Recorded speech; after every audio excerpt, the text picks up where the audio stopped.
Hello everyone, welcome back to another video of this playlist.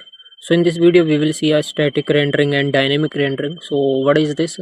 So basically static rendering currently here is a navbar. Okay, whenever like on any page if we are calling this navbar, we are getting a static data which is this data. Okay, so what is dynamic rendering? Okay, we will see in this video. So dynamic rendering is while calling we need to send some data so that it can be manipulated. Okay, so first I will what I will do, I will create a file here with the name test.jsx. Okay, and I will say here h1. Okay, and I will say here I will copy this by the way first.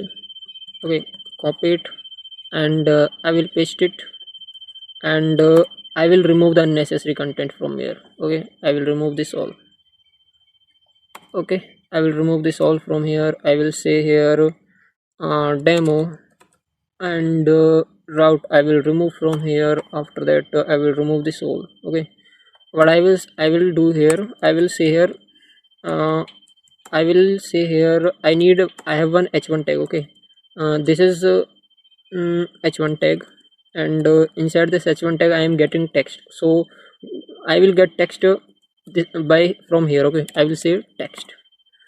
Okay, and I will put here text. Okay, so this is what dynamic rendering code will look like. We need to fetch either data or we need to send some data to manipulate that. Okay, so now if I call this demo anywhere, okay, so let's see. So if I call this demo here, okay, I will see here demo, demo, and I need to pass the text. Okay, text I will say my name is Vijay. Okay, if I come to my browser and I search here, so means if I refresh, so currently you can see my name is Vijay. Okay, if I call the same function to this currently it's on home. Okay, have we done it on home? Let's text.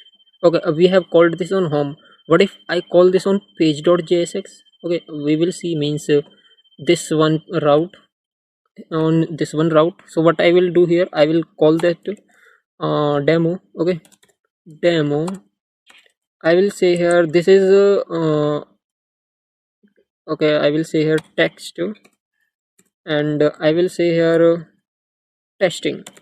Okay, just a random, just for learning purpose, random. Okay, if I again go back to my home page, then I'm getting Vijay, and if I come back to my this page, then I'm getting this random text. Okay, so this is what we are dynamic and static components look like. Okay, static components are the like this navbar. This doesn't require any data, it will give always the same uh, html in return. Okay, but dynamic components are, they will get the data and manipulate that data according to their the code. Okay, so that's all guys in this video. Hope you learn static and dynamic how they work actually, and we will come back to another topic to in next video. Hope you are enjoying. Thank you.